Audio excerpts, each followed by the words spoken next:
con prioridad en el Señor, y también vamos a estudiar un nuevo libro de la Biblia que es Filipenses. Así que voy a leer el libro, luego vamos a orar. Quiero que vaya a Filipenses 1, vamos a leer los primeros 11 versículos de Filipenses, y al finalizar la palabra vamos a participar de la Santa Cena del Señor también. Es un lindo tiempo para hacerlo y siempre debemos de recordar el sacrificio de Cristo. Entonces, dígame amén cuando llega Filipenses 1 y vamos a leer los primeros 11 versículos. Amén. Dice la palabra del Señor: Pablo y Timoteo, siervos de Cristo Jesús, a todos los santos en Cristo Jesús que están en Filipos, incluyendo a los obispos y diáconos. Gracia a ustedes y paz de parte de Dios nuestro Padre y del Señor Jesucristo. Doy gracias a mi Dios siempre que me acuerdo de ustedes. Pido siempre con gozo en cada una de mis oraciones por todos ustedes, por su participación en el Evangelio desde el primer día hasta ahora.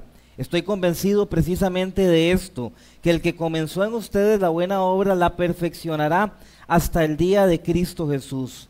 Es justo que yo sienta esto acerca de todos ustedes porque los llevo en el corazón, pues tanto en mis prisiones como en la defensa y confirmación del Evangelio, todos ustedes son partícipes conmigo de la gracia, porque Dios me es testigo de cuánto los añoro a todos con el entrañable amor de Cristo Jesús. Y esto pido en oración, que el amor de ustedes abunde aún más y más en conocimiento verdadero y en todo discernimiento, a fin de que escojan lo mejor para que sean puros e irreprensibles para el día de Cristo, llenos del fruto de justicia que es por medio de Jesucristo, para la gloria y alabanza de Dios. Oremos todos. Padre, agradecemos una vez más el regalo que nos das de estar acá, Señor, de permitirnos adorarte, de permitirnos exaltarte, Señor, de habernos dejado tu palabra como este instrumento que es para guiarnos, para edificarnos, para exhortarnos, para animarnos, Señor. Darnos tu palabra para todo lo que nosotros tenemos de aprender de la vida y de la piedad. Señor, hoy iniciamos no solo el año, sino un nuevo estudio, Señor, de la carta que escribe el apóstol Pablo a la iglesia que está en Filipos, Señor, pero aún más que eso es tu propia palabra, tu propia inspiración, Señor, para tu iglesia que hoy está acá en Casa Discípulos, Señor. Así que oro para que esta palabra edifique a tu pueblo, edifique tu iglesia, Señor, nos hagas crecer, nos hagas madurar, Señor, y que también podamos abundar en toda buena obra en este año, Señor, como hablaba el pastor David hace un momento, que todo lo que somos y tenemos lo podamos poner también a tu servicio en Cristo Jesús. Amén y amén. Imagina una obra de construcción. Podría ser una obra de construcción de su casa, una ampliación importante de un hogar, digamos, una construcción de una carretera. ¿Cuántos nos hemos encontrado una carretera que están construyendo y se tiene que salir y hay mucha presa? A veces esas construcciones, no a veces, creo yo que siempre son incómodas porque está en construcción, ¿verdad? Hay cimientos abiertos, hay paredes a medio levantar, las estructuras están visibles, hay mucha suciedad, hay mucho polvo, hay ruido constante, hay incomodidad para los que viven cercas. Pero cuando usted ve una obra en construcción, usted nunca dice, qué mal que quedó esa obra, qué mala que está. Nunca en medio de la construcción podríamos dar un resultado de que la obra está mal, que la carretera está mal, que la casa que está medio construir, qué mal que quedó. Bueno, nadie con sensatez diría eso es un fracaso, sino que lo normal es que usted y yo entendemos que cuando una obra está a medio construir, todavía falta para poder ver el resultado final. Lo que normalmente pensamos es, bueno, quizás falta mucho. A veces cuando vemos una obra en gris, como que parece que nunca va a terminar. Sin embargo, entendemos todos que al finalizar esa obra, es la única forma en la que podremos ver el objetivo original del arquitecto. Entonces, la evaluación justa de una obra no se puede hacer en el medio del camino de la obra, sino que la evaluación justa se debería hacer ¿cuándo? Al finalizar la obra.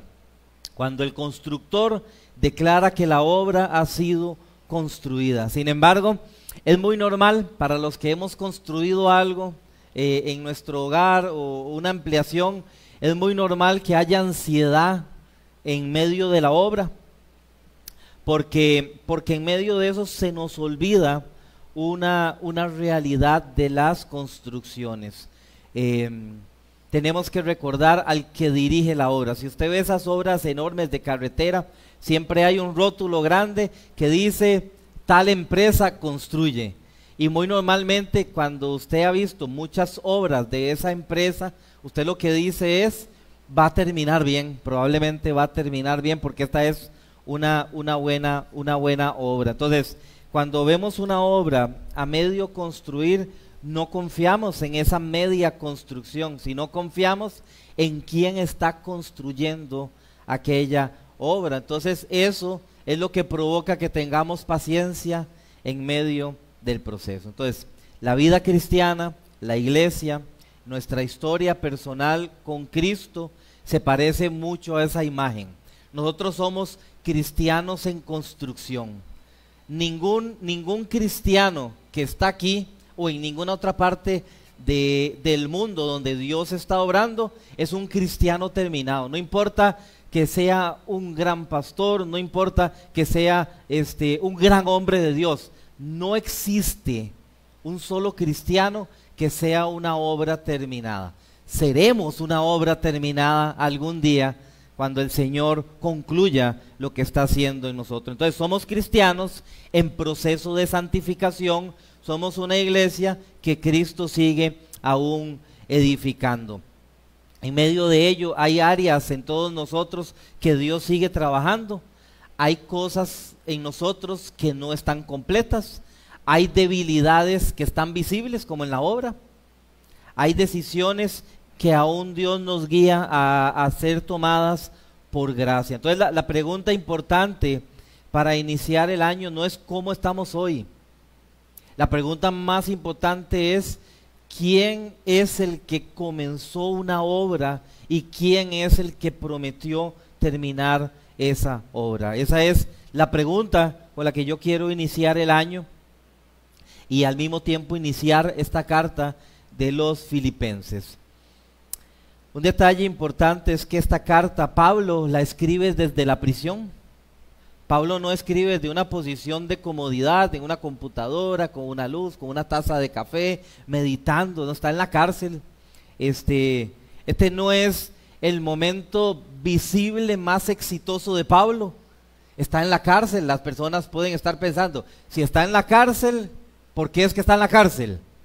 Porque es malo, ¿verdad? Eso es lo que todo el mundo alrededor de Pablo está pensando en ese momento. Está encadenado, limitado físicamente, bajo custodia romana, esperando una resolución legal que podría ser su liberación o que podría ser incluso su muerte. Entonces, humanamente hablando, esta no es la etapa más favorable del ministerio de Pablo.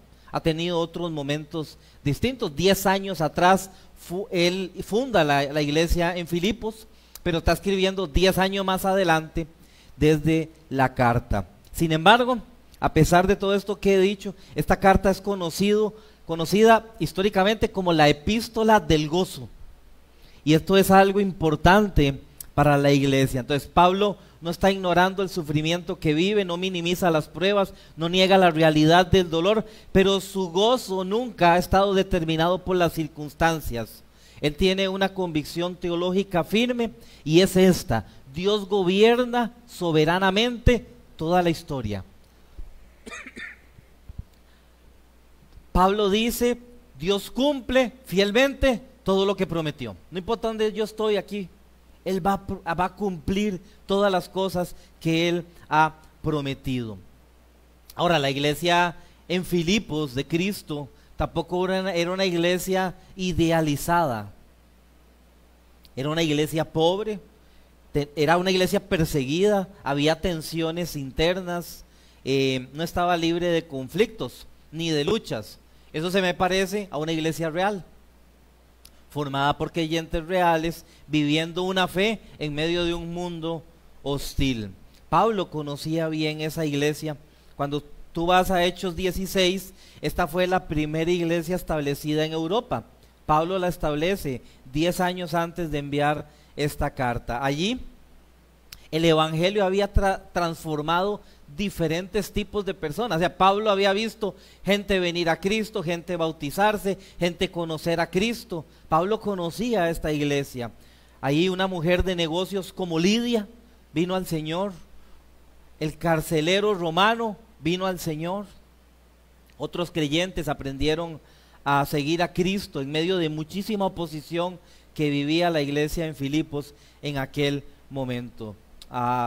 Pablo tenía un profundo afecto por esta iglesia, y en las primeras cartas que acabamos de leer, estas cartas nos ha dado ese entendimiento. Así que comenzar el año 2026 con esta carta no es una mera casualidad o accidental.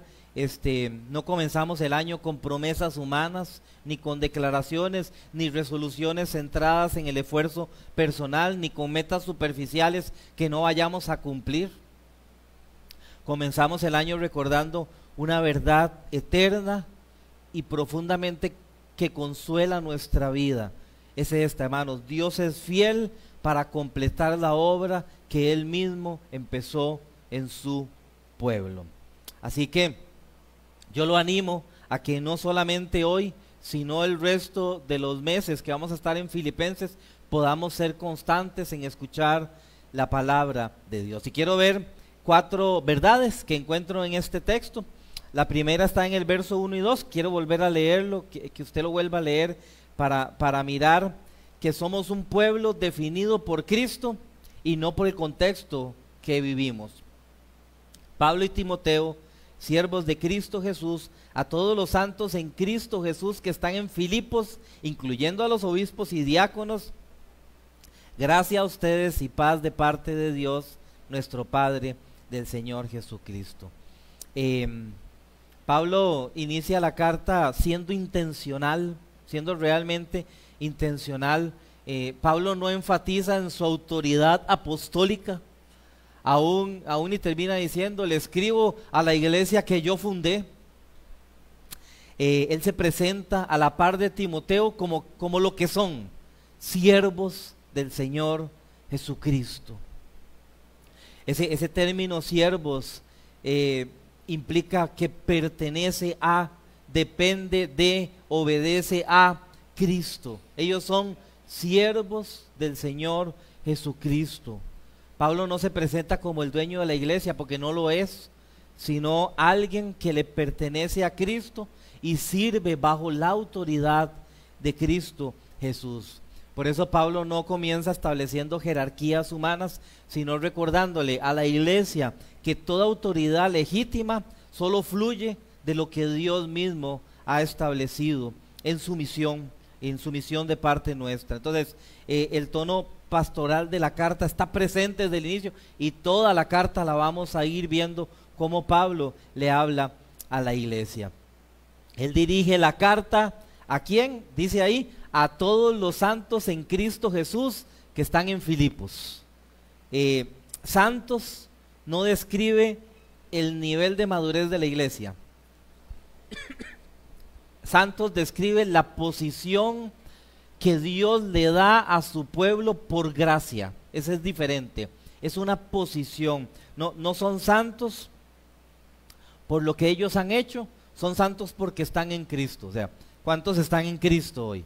Ok, entonces son santos porque están en Cristo, no porque son perfectos o moralmente perfectos, o porque no tengan algún pecado, o porque no estén luchando en contra de algún pecado. Entonces, su identidad no está definida por lo que han sido, su identidad ni siquiera está definido por sus luchas presentes, que todos las tenemos. Su identidad está definida por su unión con Cristo, a los santos en Cristo Jesús.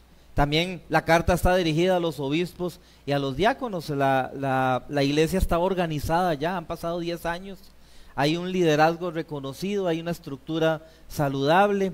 Pablo no escribe a una masa amorfa de creyentes que están reunidos ahí, sino una iglesia que está estructurada, a los obispos, a los diáconos, a los santos, está establecido esta enseñanza para la iglesia de Cristo. Y finalmente, Pablo les dice gracia y paz. No son palabras decorativas.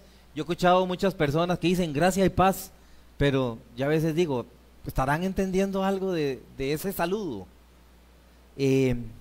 La gracia es el favor inmerecido de Dios que salva pecadores y después de salvar pecadores los sostiene a pesar de ser pecadores. Eso es gracia. Y la paz es el resultado de estar reconciliado con Dios. Lo vamos a ver más adelante en este libro. Entonces estamos reconciliados con Dios, ¿por medio de quién? De Cristo Jesús. Esa es la única paz que nos puede garantizar la verdadera paz. De hecho, 2 de Corintios 5:17 dice, de modo que si alguno está en Cristo, nueva criatura es, las cosas viejas pasaron y ahora han sido hechas nuevas. Entonces, la madurez cristiana se manifiesta en una vida transformada. Yo siempre digo que se trata de que el conocimiento baje al corazón y que bajando al corazón produzca frutos visibles. Muchas personas tienen mucho conocimiento, pero nunca bajó al corazón. Entonces sus frutos visibles no pueden ser conforme a la palabra de Dios. Entonces el crecimiento espiritual no se mide por cuánto sabemos, sino por cómo vivimos en el aquí y en el ahora. Eso es lo que Pablo está hablando a la iglesia que está en Filipos. Él hace una oración, él ora para que el amor abunde en conocimiento y en discernimiento. Entonces, eso es una vida pura y fructífera. Decisiones diarias, actitudes renovadas, palabras con cuidado. Dice la Biblia que toda palabra que salga de la boca tiene que ser ¿para qué? Para edificar a todos los que la escuchan. Relaciones marcadas por la gracia. A ver, hermanos, las relaciones que nosotros tenemos como cristianos solo estamos unidos por Cristo Jesús y por la gracia de Cristo. En el momento en que esto se elimina, ya no hay más relación que tú y yo podamos tener. Entonces, el evangelio no es una mera información para la mente, es una transformación real y genuina para nuestro corazón. Y entonces ahí es donde Dios es glorificado, cuando la obra de Dios produce fruto visible en cada uno de nosotros. Entonces, la vida cristiana no existe para mi comodidad, sino para la gloria de Dios. Pablo habla de un fruto de justicia, que básicamente es no exaltarme a mí mismo. El fruto de justicia tiene que ver con que Dios sea exaltado. Es decir, cada cosa que yo voy a hacer este año, lo que yo debo de pensar es Cristo exaltado. ¿Dónde está Cristo ahí? ¿Se ve Cristo? Como pastor, yo les animo a tener esa perspectiva de vida en este nuevo año. Cada acto de obediencia, cada paso de fe, cada expresión de amor debería ser una oportunidad para que el nombre de Cristo sea glorificado en su pueblo, en el mundo visible, en esta iglesia, en mi hogar y en todo lugar donde yo esté. Número 2, el gozo cristiano nace de la obra que Dios ya está haciendo. Mira del verso 3 al 5, dice, doy gracias a mi Dios siempre que me acuerdo de ustedes. Pido siempre con gozo en cada una de mis oraciones por todos ustedes, por su participación en el evangelio desde el primer día hasta ahora. Entonces, el gozo cristiano no puede empezar en las circunstancias, porque si nosotros vivimos de las circunstancias, vamos a hacer un sub y baja de emociones toda la vida.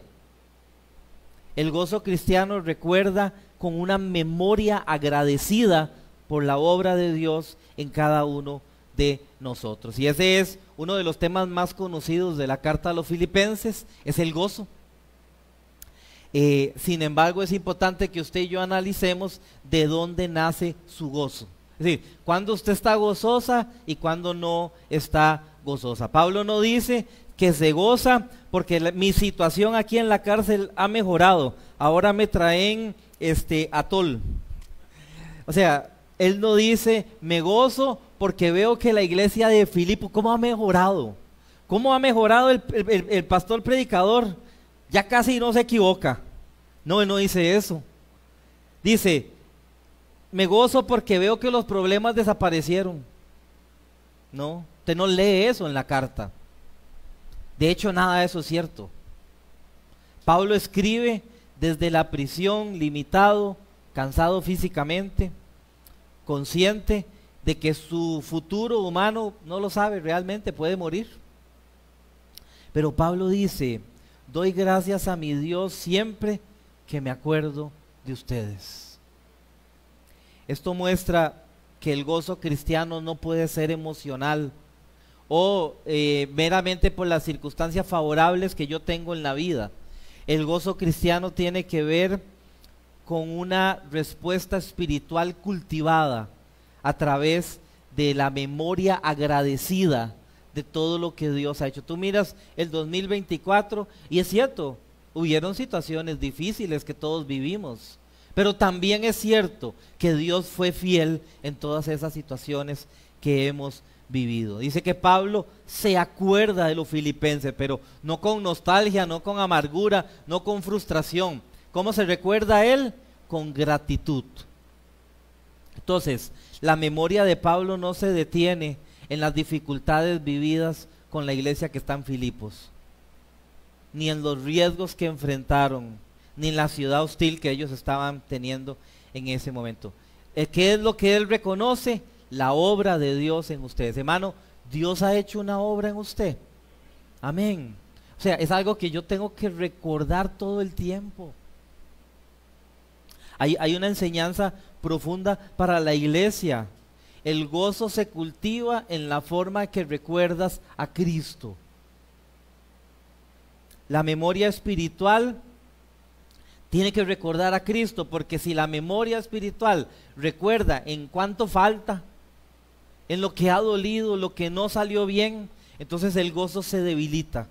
Pero cuando aprendemos a recordar la obra de Dios, que está en proceso, hermanos, recuérdelo, cristianos en construcción, el corazón encuentra motivos reales para agradecer a Dios. Entonces, Pablo no agradece por una iglesia ideal, sino por una iglesia real en la que Dios está obrando. Esa es la gratitud que tiene Pablo. Él dice, doy gracias a mi Dios.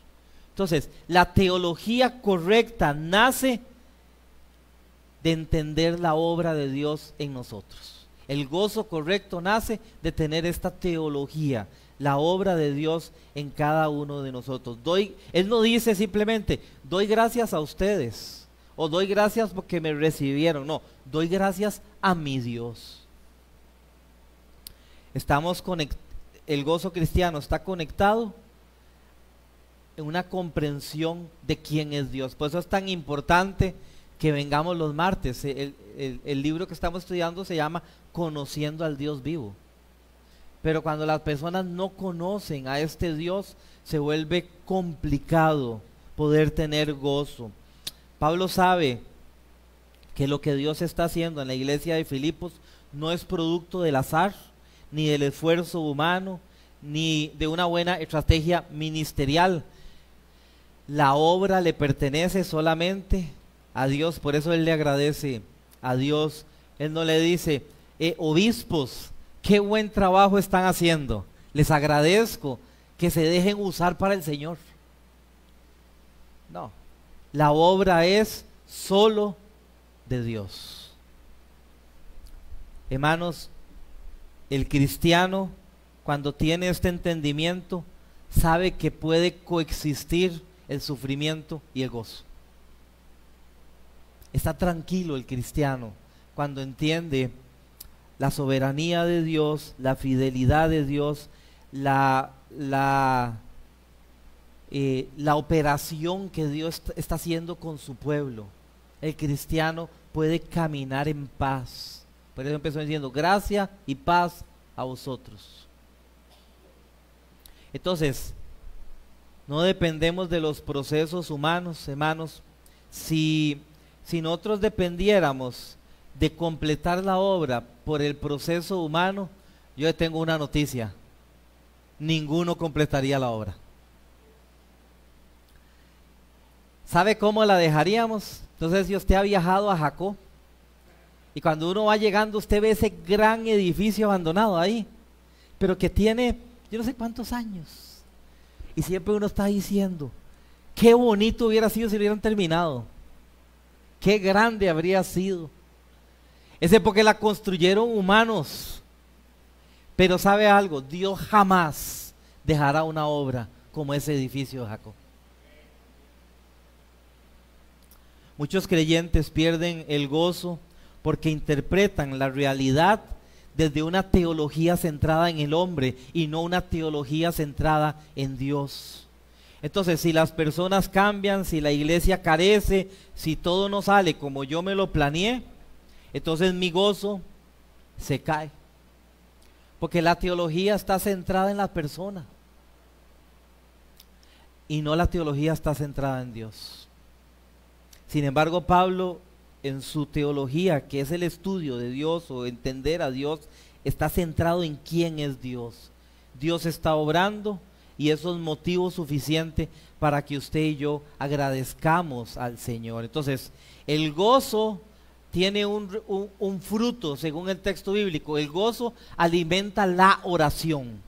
Entonces, Pablo usa el gozo y la oración de forma inseparable. No puede existir gozo sin vida de oración.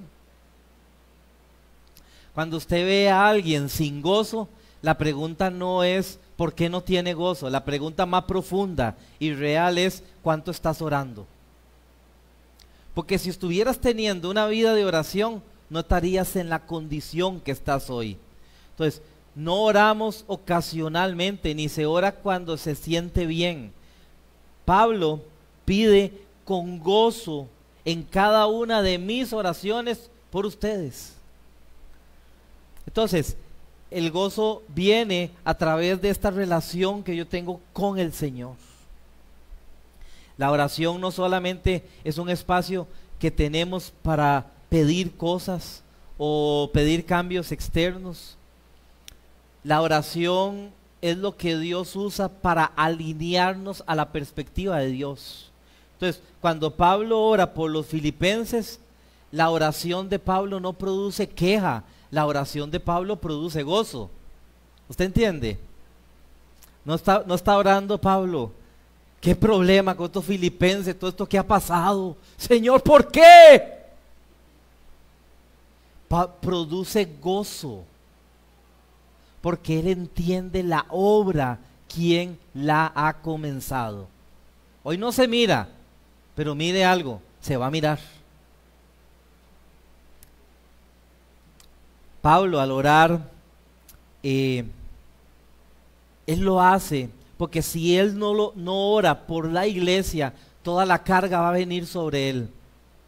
Pero cuando él ora a Dios por la iglesia, él sabe que la iglesia depende de Dios. Entonces la oración libera a Pablo de la carga de controlar, corregir, resolver todo. No que no lo va a hacer él como pastor, sino que la oración descansa en la voluntad y la obra del Dios soberano al que él dirige la oración. Entonces, cuando dejamos de orar por otros, usted comienza a cargar un peso muy pesado que no le corresponde. ¿Qué puede hacer usted con las situaciones de su cónyuge, de su hijo, de su hermano en la iglesia? Reunámonos a tomar café para ver qué resolvemos. No.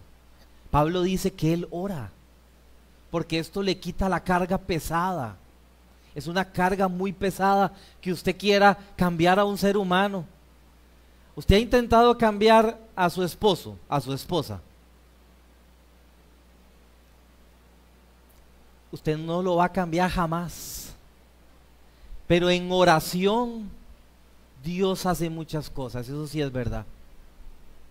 Entonces, cuando usted entrega en oración y ora por las personas, usted encuentra espacio en gozo, usted descansa en Dios. Señor, necesito descansar en ti, porque esta iglesia es tuya, no es mía, nunca ha sido mía. Si esta iglesia no era de Pablo, imagínese Casa de Discípulos. Es tu obra, Señor, en cada uno. Él ora por todos ustedes. Él no dice, voy a orar por algunos Filipos que me caen bien. No, no, no. Él dice, voy a orar por todos. Él no dice, voy a orar por los más maduros, por los que dan más fruto. Él no dice, voy a orar por aquellos que pueden producir más. No, él dice, voy a orar por todos ustedes. Ahí lo dice claramente el texto. Entonces, el gozo cristiano nunca es una experiencia individualista por los que me caen bien dentro de la iglesia. Es, voy a orar por todos, dice Pablo. ¿Sabe? La iglesia es comunidad, hermanos. Es una comunidad de fe que estamos unidos. Y todos nosotros, si usted dice, ¿qué debería hacer este año? Hermano, orar por todos nosotros. Yo practico, oro, ¿verdad? Entro a donde tengo nombres de todos ustedes, información, en chat, y voy nombre por nombre, familia por familia. Debemos de hacerlo, hermanos. Orar por todos vosotros. Entonces, el gozo en la iglesia está ligado como cuerpo de Cristo, no individuos aislados. El gozo va a crecer cuando usted no deje de verse individual.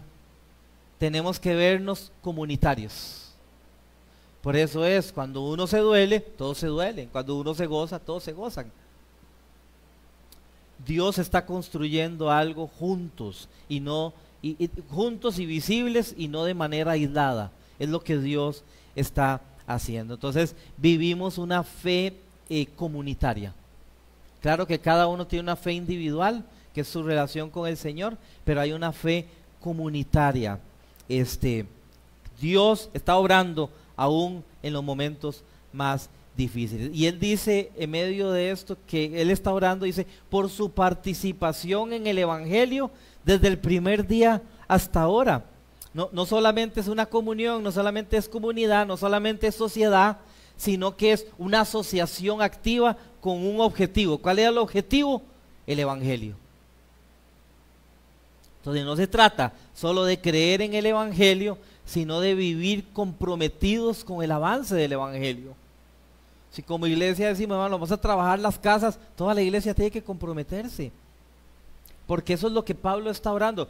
Él lo que está diciendo es, ustedes están comprometidos desde el primer día con el Evangelio de nuestro Señor Jesucristo. Entonces, esta es una fidelidad, no es un reproche, no es un reclamo que Pablo está haciendo. Él está agradecido por aquellos que han caminado con él para que el Evangelio de Cristo avance. Entonces, el gozo cristiano florece cuando la iglesia persevera en lo esencial. ¿Qué es lo esencial? El Evangelio de Cristo.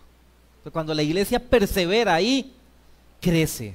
Pero cuando la iglesia está distraída en otras cosas, digamos, el gozo se ve comprometido de alguna manera.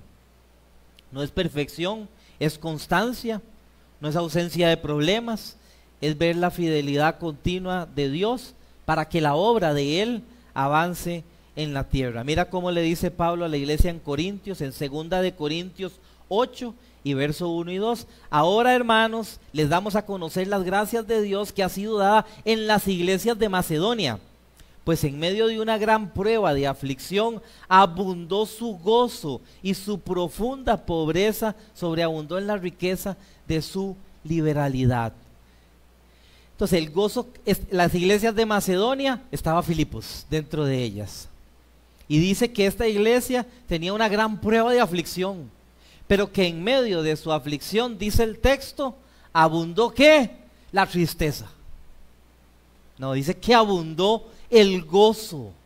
Y no solo eso, no dice que eran pobres, dice que eran profundamente pobres, y que en medio de su gran pobreza sobreabundó riqueza de su liberación. Así que básicamente lo que dice Pablo en Corintios es que ellos estaban participando activamente del evangelio a pesar de la pobreza, a pesar de la aflicción, a pesar de todo. Entonces el gozo cristiano crece cuando aprendemos a reconocer la obra de Dios, no solo en ti, sino en el hermano que está a la par. Dios está obrando en este hermano, Dios está trabajando. Muchas veces perdemos el gozo porque entrenamos a nuestro corazón para ver solo lo negativo. Vemos lo que falta, lo que no ha cambiado, lo que aún duele, y nos cuesta mucho ver la obra de Dios en un hermano, en una hermana, que Dios empieza a usar, que Dios lo empieza a levantar. Las personas empiezan, como tienen su corazón entrenado para ver lo negativo, dice, no me gusta el tono de voz, suena muy feo. Esto está entrenado para ver lo negativo. Pablo nos enseña otro camino, aprender a ver y agradecer lo que Dios está obrando. Puede ser que sí, no habla muy bonito, porque es que la obra no está terminada aún. Puede ser que habla como regañando, sí, está bien, pero es que la obra no está terminada, pero Dios está obrando en este hermano, en esta hermana. Así que hay que tener disciplina espiritual, hermanos, para no movernos tan fácilmente. Reconocer la obra de Dios en la iglesia, en los hermanos. A veces los procesos son lentos, a veces son imperceptibles. Pero cuando usted cultiva una mirada de gratitud como la que Pablo está teniendo, entonces el gozo deja de ser frágil y el gozo comienza a echar raíces profundas. ¿Sabe, hermano? Para poder tener gozo, nuestra mirada tiene que ser una mirada en la gracia de Dios. Si usted mira a las personas sin gracia, nunca va a tener gozo. Si usted mira a las personas con la gracia de Dios, el gozo va a ir creciendo en cada una de nosotros. Entonces, una iglesia que ora es una iglesia que aprende a gozarse. Pero una iglesia que no ora es una iglesia que tiene queja por todo.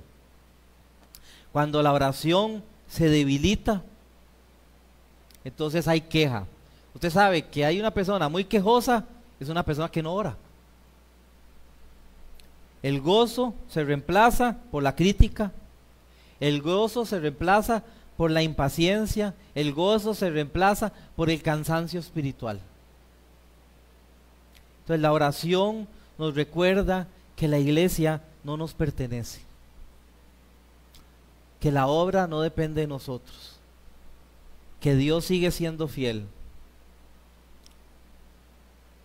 Al comenzar este año, hermanos, yo les exhorto a no abandonar la oración por la iglesia, por los hermanos, por la obra del evangelio.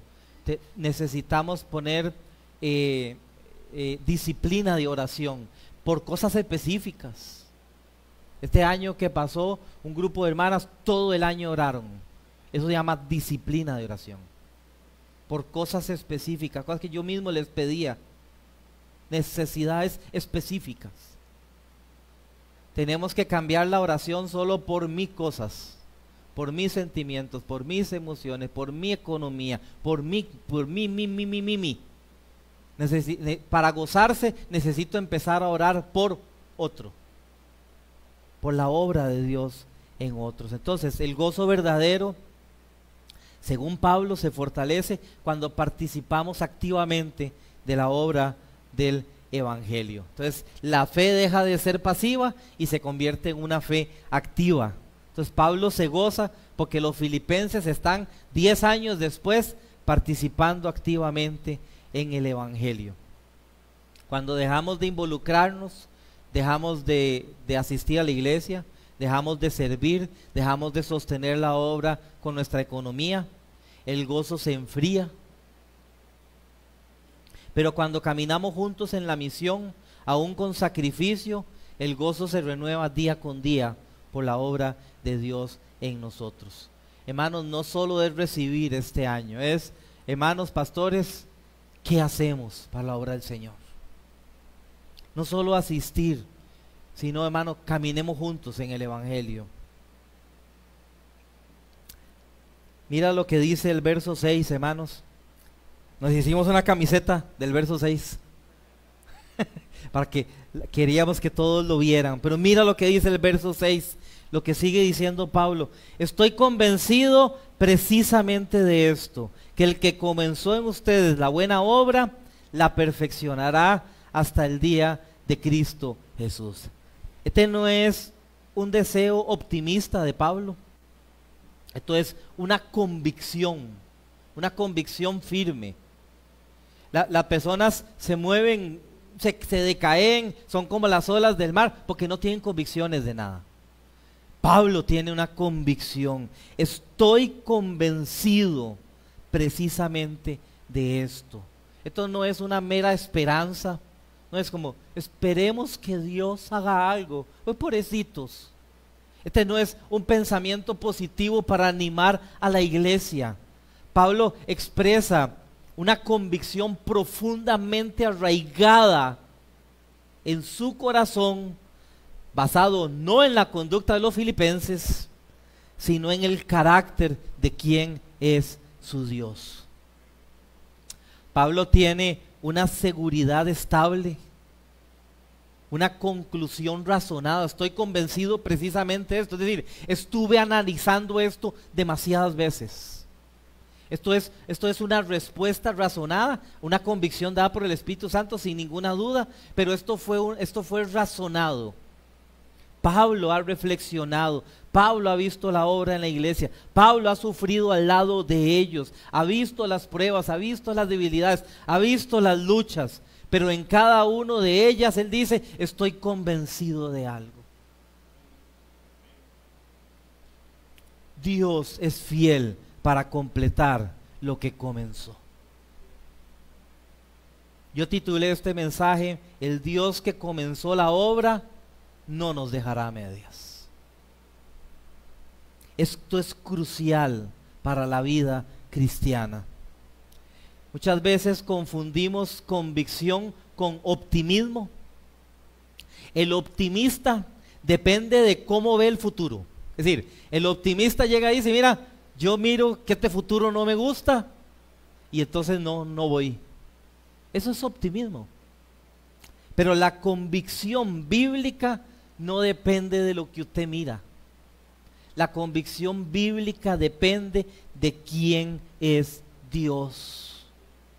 Pablo no está mirando hacia adelante, él no está diciendo, ¿qué pasará con esos filipenses?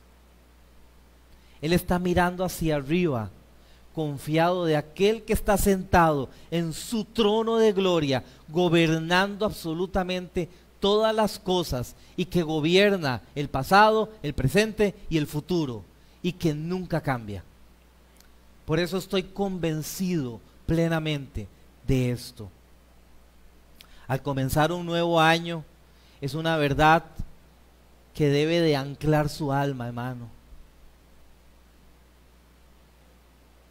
No comenzamos el año con una mera promesa humana, sino con una convicción de Dios, el que comenzó. Entonces la salvación tiene origen por parte de Dios. Pablo atribuye la obra exclusivamente a Dios.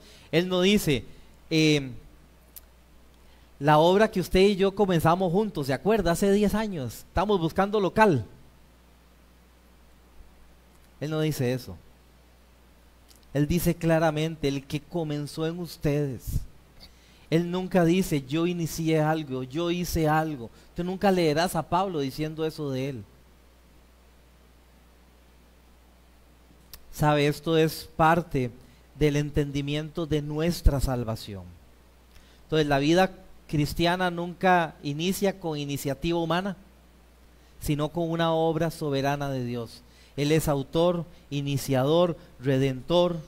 Él es el que despierta los corazones muertos y les concede fe para que puedan tener fe en Cristo Jesús. Entonces, esto nos protege como cristianos. Hay dos errores en que podemos caer si no entendemos esto. Uno es el orgullo espiritual y otro es la desesperación espiritual. El orgullo espiritual es cuando creemos que comenzamos la vida cristiana por mi propia sabiduría. Es decir, yo un día encontré a Dios y le di la oportunidad de entrar en mi corazón. No. Ni tú lo encontraste porque ni él estaba perdido, ni tú le diste la oportunidad de entrar. Él te escogió realmente, porque él comenzó la buena obra. Y nos libera de estar desesperados espiritualmente. Es decir, ¿y si fallamos? ¿Y si todo depende de nosotros? ¿Y si no soy salvo? Bueno, es que si dependiera de usted, y si falla, y si la salvación fuera por lo que usted hace, le tengo una mala noticia: ya la perdió. El que peca solo una cosa de la ley, dice la Biblia, es culpable de toda la ley. ¿Ha pecado alguna cosa de la ley? ¿Ha mentido algún día de su vida? Bueno, entonces ya va para el infierno. Entonces, entender que la salvación es del Señor nos quita esta desesperación espiritual en cada uno de nosotros. Por eso Pablo dice: Dios comenzó la obra. La salvación no es frágil, no es incierta. La salvación es fiel a aquel que nos ha llamado a cada uno de nosotros. Ahora, esa buena obra, más que una conversión, es una obra integral. Es decir, el Señor nos salva, eso es cierto, pero no te deja como te encontró. Tiene que haber un crecimiento espiritual. Hay un proceso en la vida cristiana: un nacimiento, santificación y glorificación. Un nuevo nacimiento, un proceso de santificación que nos va a tomar toda la vida, y un día la glorificación final. Eso es bueno porque entendemos el origen de Dios, el propósito de Dios para mi vida y el resultado de Dios en mi vida. ¿Cuál es el resultado final? La vida con el Señor. Entonces, vida eterna, transformación, crecimiento, y finalmente toda la gloria es para nuestro Señor Jesucristo. Entonces, la vida cristiana no es un evento. O sea, el cristianismo, el nuevo nacimiento es un evento. Nací una vez, como nace un bebé una vez. Usted no ve un bebé que nace 5 veces. No es que Elisa otra vez va a volver a nacer y vuelve a nacer. No, nació una vez. Pero el crecimiento natural de un niño se parece al crecimiento de santificación de un cristiano. Entonces, ¿dónde es que Dios está obrando? En este proceso de santificación. No solamente el nacimiento, sino la santificación. Entonces, una construcción que tenemos cada uno de nosotros. Entonces, Pablo no dice que Dios intentará o tratará de hacer lo posible. ¿Qué es lo que dice que Dios va a hacer en usted? De su obra, la va a perfeccionar. Eso es continuidad, eso es certeza. Dios no abandona lo que comienza, no deja obras inconclusas. Hermano, le tengo una buena noticia: Dios no se cansa de su pueblo. Usted sí se puede cansar. La gente se cansa hasta de los pastores, pero Dios no. Dios no se cansa de su pueblo, no se frustra por nuestras debilidades. Él sigue obrando con paciencia, con poder, con fidelidad. Entonces, la pregunta aquí es: ¿cómo persevero en la vida cristiana? Bueno, no podemos perseverar por nuestra fuerza, porque ya nos hemos dado cuenta que nuestra fuerza a veces se cae. Entonces, perseveramos porque Dios es fiel. Nuestra perseverancia es real, necesaria y activa, pero siempre sostenida por la obra de Cristo. En el momento en que usted deja de orar, deja de buscar al Señor, usted va a decaer, es natural. Pero si usted está con Cristo, sometido a Él, usted va a estar firme. No estamos quitando los momentos de aflicción, van a estar ahí, pero usted va a estar firme en Cristo. Entonces muchos creyentes tienen temor de perderse, de fallar irreversiblemente, no ser suficiente. A veces algunos no sirven al Señor por ese miedo. Sin embargo, Filipenses 1:6 nos tiene que dar certeza de que alguien que no soy yo, ni el pastor David, ni ningún hermano, está haciendo una obra perfecta en usted. Y la va a perfeccionar hasta el día de Cristo Jesús. Esa es la esperanza, una esperanza segura, un final glorioso. Hermanos, Pablo le quiere decir a la iglesia, este es el final, hermanos, el día de Cristo Jesús. ¿Por qué creen que participamos de la Santa Cena del Señor, hermanos? Porque estamos esperando el día de Cristo Jesús. Esto tiene que dar mucho ánimo en medio de cualquier circunstancia. Entonces la vida cristiana siempre tiene que estar orientada hacia el futuro del regreso de nuestro Señor Jesucristo. Esto es futuro, pero nos da esperanza en el presente. Nos permite perseverar, sufrir, obedecer con gozo, avanzar, continuar la obra del Señor. Comenzamos este año descansando en una verdad firme. Dios no abandona su obra. Si Dios la abandonara, las iglesias no tendrían razón de ser. Pero Filipenses 1:6 nos recuerda que Dios es fiel en cumplir lo que ha prometido.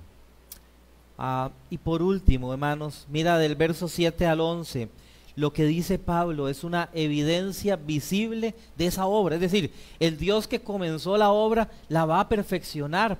Entonces, ¿qué es lo que sucede en el proceso que Dios está obrando? Bueno, es lo que dice el verso 7. Es justo que yo sienta esto acerca de todos ustedes, porque los llevo en el corazón. Pues tanto en mis prisiones como en la defensa y confirmación del Evangelio, todos ustedes son participantes conmigo de la gracia.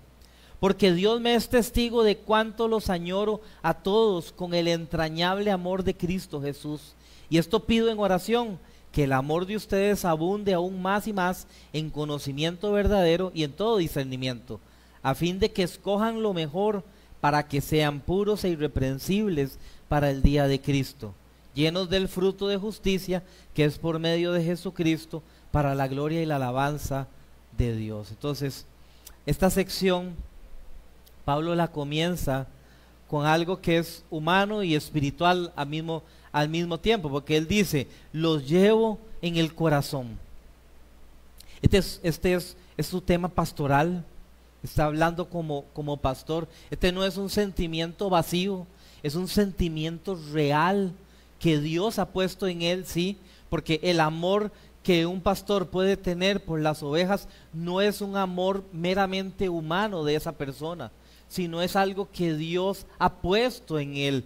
La Biblia dice que Dios mismo os dará pastores.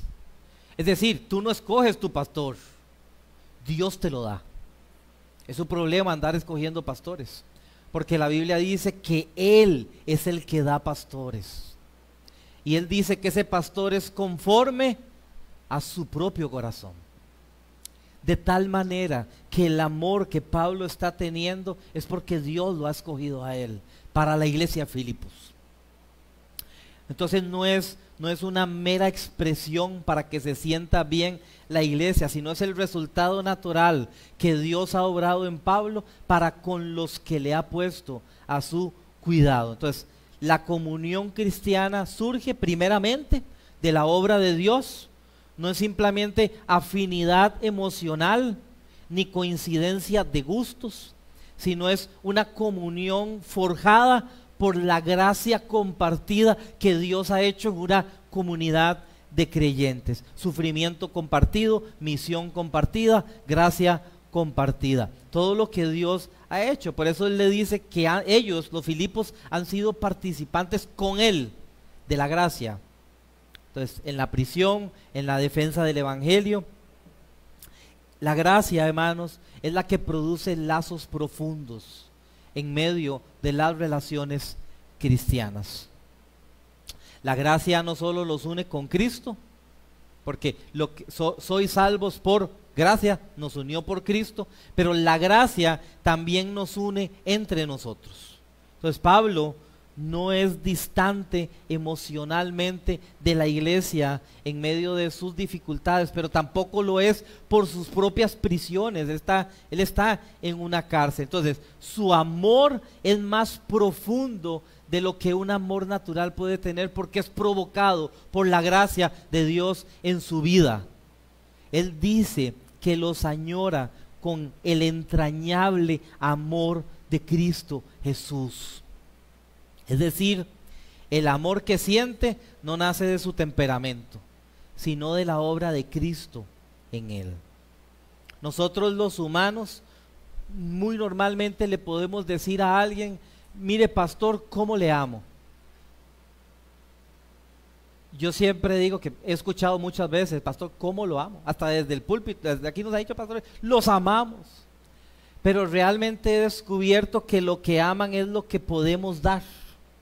Y que si un día yo dejo de dar aquello por lo que me amaban, entonces ya no me aman ahora. Ese es amor humano. Todos nosotros somos así, hermanos, si no es por Cristo.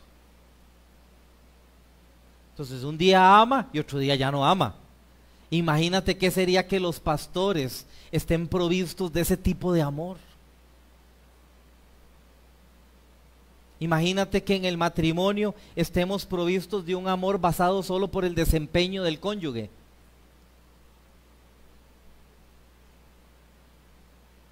Cuando Pablo dice que les ama con amor entrañable, es la obra de Dios en la vida de Pablo. Esa es la evidencia de que no es superficial. ¿Por qué fue provocado? Porque fueron participantes de la misma gracia. Entonces, el amor cristiano necesita crecer, según Pablo, en el verso 9, en conocimiento y discernimiento. Entonces, Pablo ora específicamente que el amor de ustedes abunde aún más y más, pero ¿en qué? En conocimiento verdadero. Entonces parece que hay un conocimiento falso, porque él le llama conocimiento verdadero. En conocimiento verdadero y en todo discernimiento. No es meramente para que se amen mejor, no es, vea, hermano, cuando nos vamos a saludar entre el tiempo de la música y la palabra, ámense mejor, es decir, con mejores abrazos. Ese no es lo que está diciendo Pablo. Es que el amor debe ser informado por el conocimiento de Dios y guiado por la persona del Espíritu Santo. Entonces, esas son las dos realidades que no se pueden separar: amor y verdad. Entonces, el amor que no está informado por la verdad de la palabra es un amor permisible, y ese no está bien. La verdad que no está acompañado en amor, entonces es una verdad dura o farisea. Puede decir la verdad, pero la palabra nunca separa el amor y la verdad. Entonces la obra de Dios produce un amor que crece en verdad y en amor, crece en ambas direcciones. Entonces el crecimiento nunca es automático. Por eso Pablo está orando: yo oro por ustedes para que pase esta obra progresiva del Espíritu Santo en cada creyente. Aprender a amar con sabiduría, con gracia, con paciencia, con fidelidad, a discernir la toma de decisiones, porque el texto lo que dice es a fin de que escojan lo mejor. Entonces tiene que haber una escogencia final acerca de la información que recibimos de la palabra y de la guianza del Espíritu Santo. Muchas de las decisiones en la vida cristiana no se presentan como lo bueno y lo malo, sino entre lo bueno y lo mejor, o lo bueno y lo que agrada más a Dios, o lo bueno y lo que glorifica más a Dios. ¿Qué cosa glorifica más a Dios en esta toma de decisión? Entonces el discernimiento espiritual permite que escoja lo que glorifica más a Dios.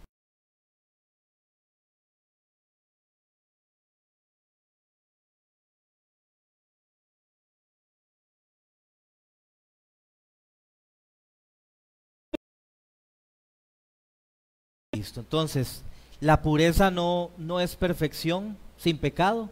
La pureza es la integridad de corazón.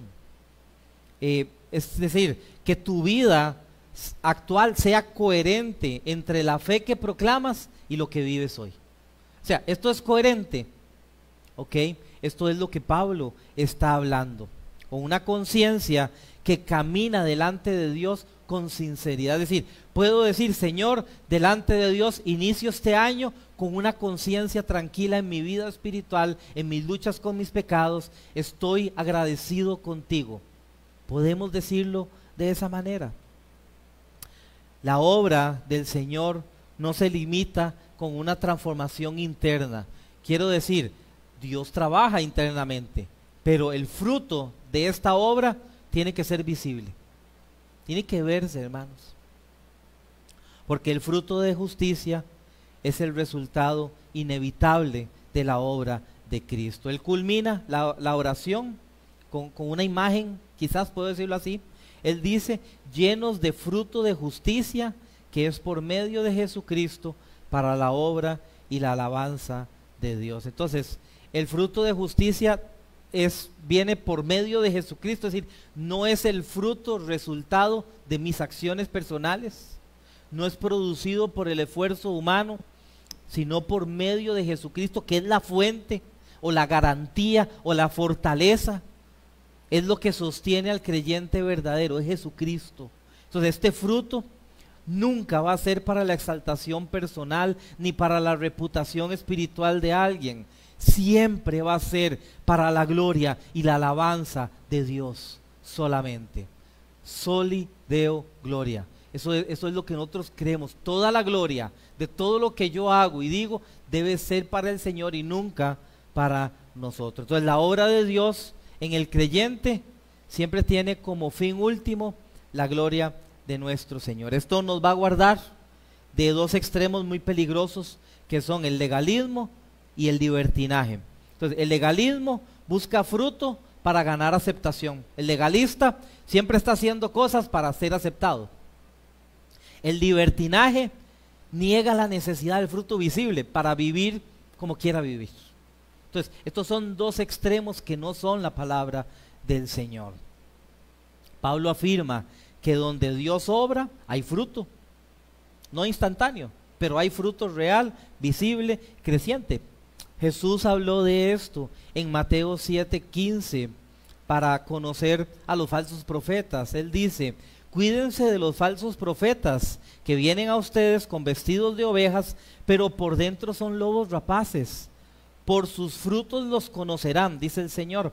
¿Acaso se recogen uvas de los espinos o higos de los cardos?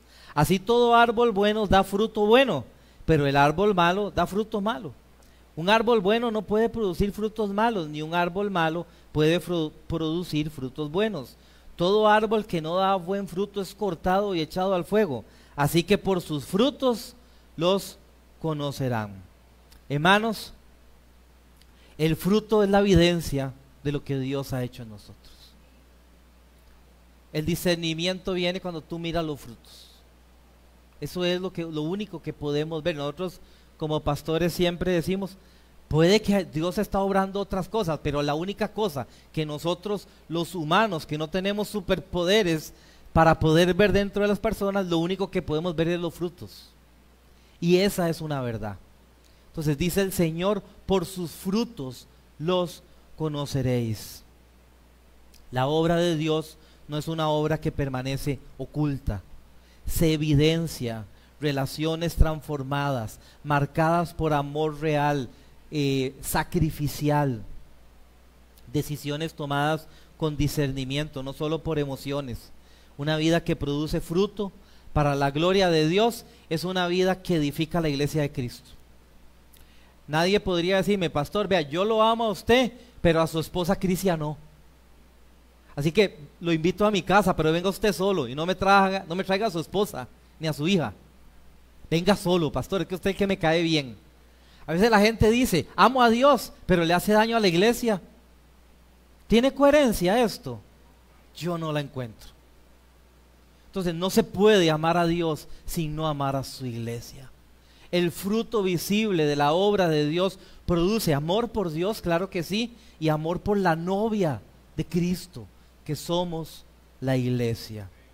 Así que este año, hermanos, si algo vamos a orar, es que le pidamos al Señor corazones sensibles por su palabra, disposición por amar más y más a Cristo, disposición más por amar la iglesia de Cristo, que el Señor nos ayude a discernir lo que le agrada a Él más que lo que nos agrada a nosotros. Que recordemos que no es por fuerza, no es por mi fuerza, sino por la fuerza del Señor en nosotros. Así que, hermanos, terminé. Comenzamos este año con una convicción firme y profunda. La primera cosa, no caminamos solos, no caminamos al azar, no caminamos dependiendo de nuestras fuerzas, caminamos sostenidos por la fidelidad del Señor. Filipenses 1:6 nos recuerda, hermanos, una verdad que necesitamos escuchar una y otra y otra y otra vez. El que comenzó la buena obra en ustedes la va a perfeccionar hasta el día de Cristo Jesús. Así que no olvide, somos santos, redimidos por Cristo, no por mérito propio, sino por su gracia soberana. El gozo cristiano no está en medio de la comodidad solamente. El gozo cristiano está en medio de cualquier circunstancia, porque no depende de la circunstancia. Y recuerde algo, hermano, persevere en la oración. Persevere en la oración. Ore por los santos que están en este lugar, hermanos, y aquellos que el Señor también atraerá durante todo este año, que los veremos para la alabanza y la gloria de nuestro Señor Jesucristo. Así que no apresuremos el proceso. La obra será concluida cuando el arquitecto diga que es concluida. No despreciemos la obra en curso, porque el arquitecto sigue trabajando. Y aprendamos a confiar en Dios que está edificando esta obra. Póngase de pie, vamos a orar un momento, luego vamos a participar de la Santa Cena del Señor. Que este año seamos una iglesia marcada por una misma mente en Cristo, por un amor que crece en discernimiento.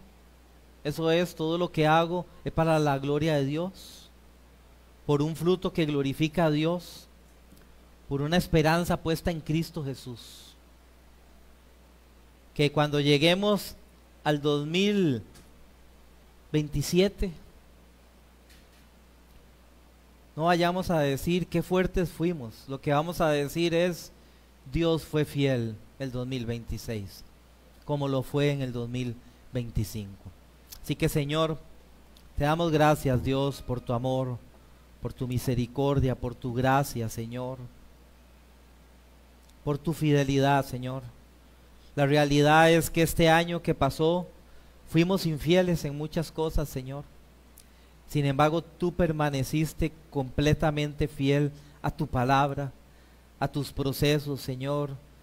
En tu amor no disminuye ni siquiera un poco.